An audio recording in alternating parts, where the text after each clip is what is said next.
fase 3 tiene esquema muy semejante, en que también se produce la inmunización a nivel de, obviamente, el día 0 es la primera dosis y la 14, ¿no es cierto?, alternativamente podría ser la 28, pero si se usa este esquema, que es el que en general prevalece, vamos a tener que se observa la eficacia al día 28, fundamentalmente viendo los síntomas o la infección validada por un test de PCR que esté también validado, valga la redundancia. Y el seguimiento ocurre hasta el día 42. Este es un resumen ahora de los estudios clínicos fase 3 que hemos tenido a la vista. Fase 1, publicado en Lancet, que utilizó el grupo etario de 18 a 59, la fase 2, que son los estudios que hemos estado analizando en las diapositivas antecedentes. También destacar que estos estudios se hicieron en la comunidad, no en algún grupo específico. El estudio de Turquía, por otra parte, tiene dos brazos, un brazo de profesionales de la salud considerados de alto riesgo y un grupo de población comunitaria. También destacar que para este grupo el análisis del ensayo clínico fase 3 realizado en Turquía no es analizable o demostrable o posible de seguir en cuanto a los datos presentados, porque hay algunas inconsistencias que detectamos en la presentación de la información. Por lo tanto, la validez de este estudio para nosotros simplemente es refrendar la seguridad de la vacuna más que la eficacia.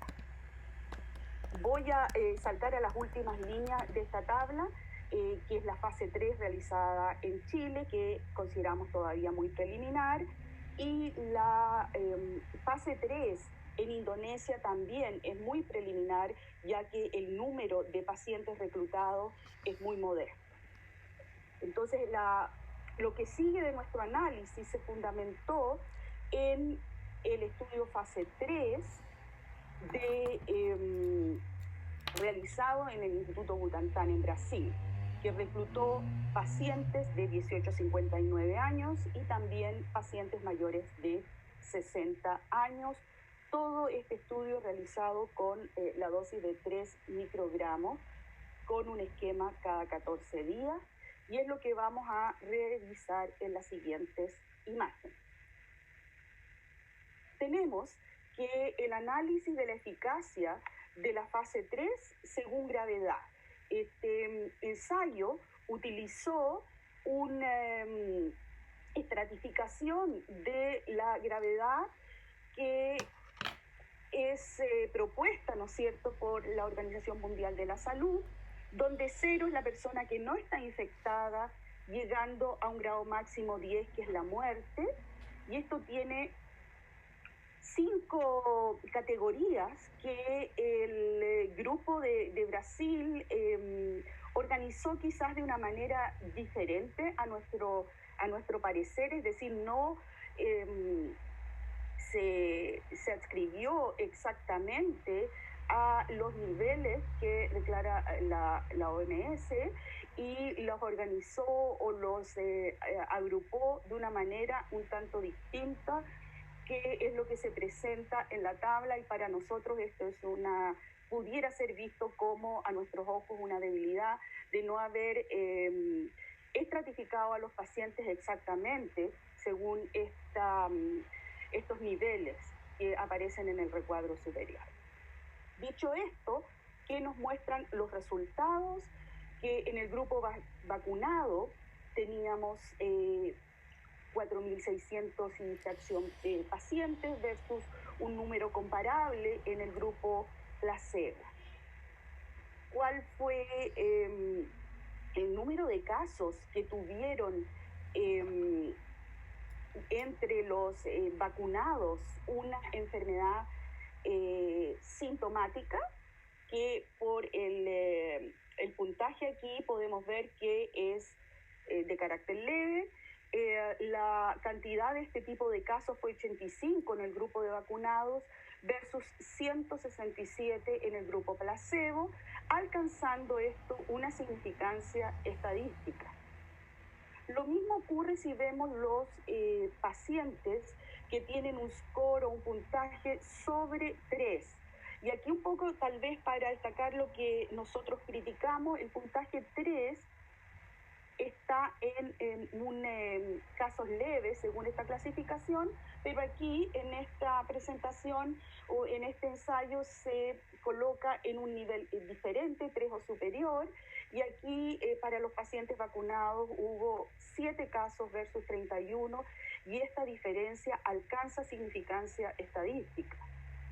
No es lo mismo para los casos más graves, donde interesantemente no se detecta ningún caso grave en el grupo vacunado y 7 casos de pacientes graves sobre 4 en el puntaje antes señalado, y que esto, debido al escaso número de datos, no logra la significancia estadística. Es decir, no podemos decir que con validación estadística hay una protección de los casos graves. Y eso lo consideramos una debilidad de estos resultados.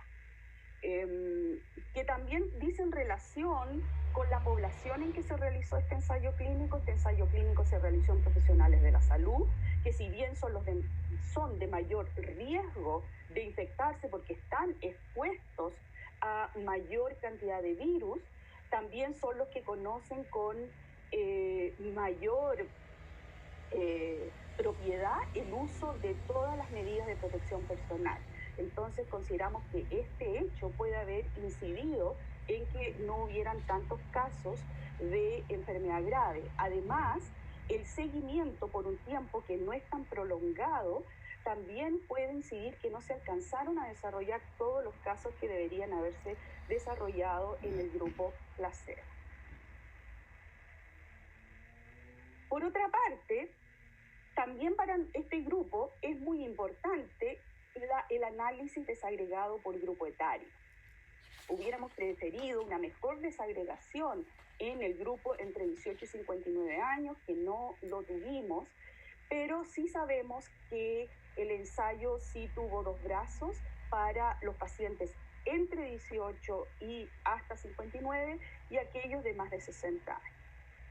En esta situación, destaca en esta tabla que el grupo de 18 a 59 años en este ensayo de fase 3 fue, si bien inferior a lo que uno espera en un ensayo clínico fase 3, fue interesante. Lo que no podemos decir para los pacientes que son de más de 60 años. Aquí hay un número muy escaso de pacientes reclutados. En este análisis se puede después ver que hay una incidencia siempre de total, digamos, que es mayor en los grupos de placebo. Si uno empieza a comparar aquí, los números no son tan dramáticos en mostrar una diferencia entre los vacunados y los placebo. En el grupo etario más alto, probablemente asociado a que el número de pacientes que fue reclutado en la categoría de mayores de 60 es muy inferior a los pacientes en el grupo de 18 a 59. ¿Ya? Aquí también tenemos separado por gravedad y tenemos la diferencia entonces que se pudo encontrar en estos grupos. Luego, dicho lo anterior, este grupo de expertos en mayoría considera que la indicación de esta vacuna, que está sometida a aprobación para uso de emergencia, debería ser en mayores de 18 y menores de 60 años, inmunocompetente, en ausencia de estado febril. También, dado que se incorporó personas que tenían anticuerpos contra SARS-CoV-2 al inicio, se puede administrar en individuos que hayan tenido infección previa por el virus.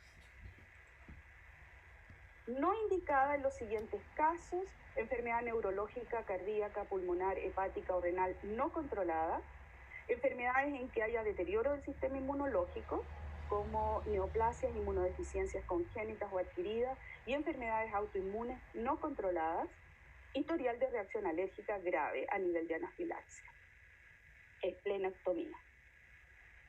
Otras no indicaciones sería uso de terapias inmunosupresoras en los 6 meses previos, quimioterapia con antineoplásicos, radioterapia, inmunosupresores para inducir tolerancia a trasplantes, entre otros, haber recibido inmunosupresores corticoides en los últimos 3 meses previos, la administración programada de una inmunosupresión corticoide en los 3 meses siguientes.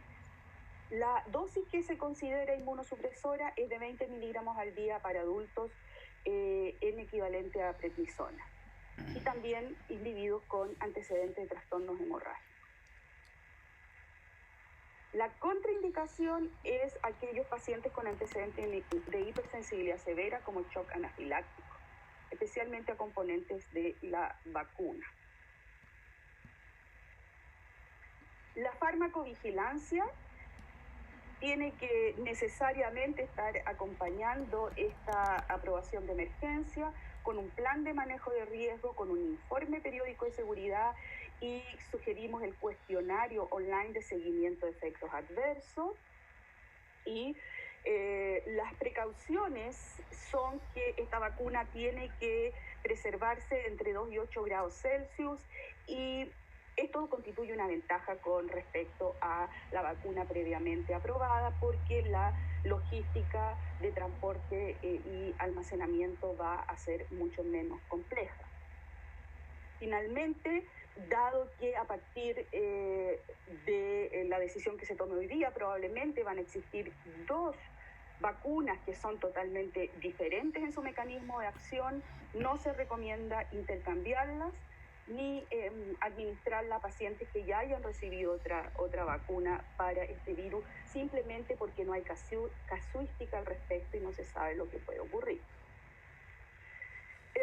Nosotros también sugerimos un informe periódico de eficacia, que tal vez exista, pero no está en nuestro conocimiento, que cuando se complete el sistema de epivigilia se considere los datos de vacunación, informando el nombre de la vacuna. La idea es tener nuestros propios datos de eficacia asociados a lote y marca, es decir, con una trazabilidad que va a ser una información muy importante ante una potencial registro sanitario río abajo. Otra precaución: dado que existe el riesgo de una reacción de hipersensibilidad, observar a los pacientes durante 15 o 30 minutos según corresponda. Y finalmente, para terminar, decir que esta comisión de expertos se pronuncia por mayoría a favor de la aprobación del uso de emergencia de Coronavac en adultos en el grupo etario de 18 a 59 años. Muchas gracias por su atención.